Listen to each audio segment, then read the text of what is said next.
Cinema range పెరగాలంటే Bollywood భామలే దిక్క. Silver screen పై glamour ఒలికించడం వాళ్లకు మాత్రమే సాధ్యమా? అందుకే హీరోలకి దీటుగా రెమ్యూనరేషన్ డిమాండ్ చేస్తున్నారా?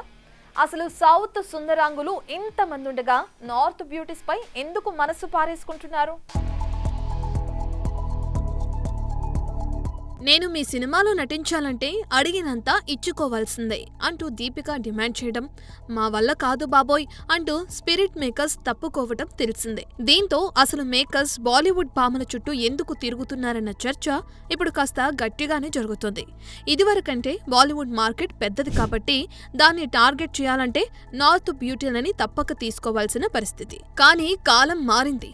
సినిమా స్పాన్ పెంచుకుని బ్యారియర్స్ తెంచుకుని పాన్ ఇండియా బాట పట్టాయి. ఇక లేటెస్ట్ గా ఏ బాలీవుడ్ భామ కూడా సొంత క్రేజ్ మీద ఓపెనింగ్స్ తీసుకురాకపోతుంది. అదే టైంలో సౌత్ భామలు భారీ ఫిల్మ్స్ తో సత్తా చాటుతున్నారు కూడా. అయినా మన ఫిల్మ్ మేకర్స్ ఇంకా ముంబై భామలపై ఎందుకంత మోసపడుతున్నారో అర్థం కావటం లేదన్న చర్చ మొదలైంది. ఇక ఏరే కోరే వస్తున్నారుగా అంటూ బాలీవుడ్ భామలు పారితోషికాన్ని ఆకాశానికి పెంచేస్తున్నారు.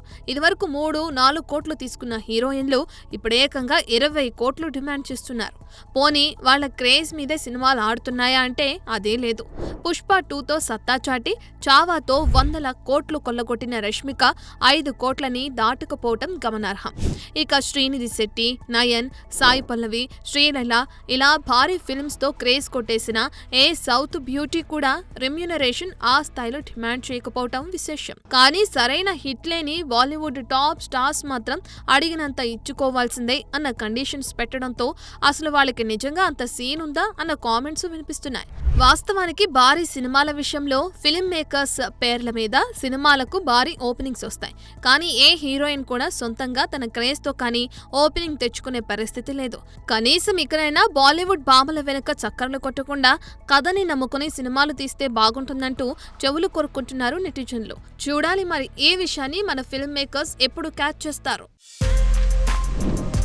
For more videos like this, subscribe Big TV channel.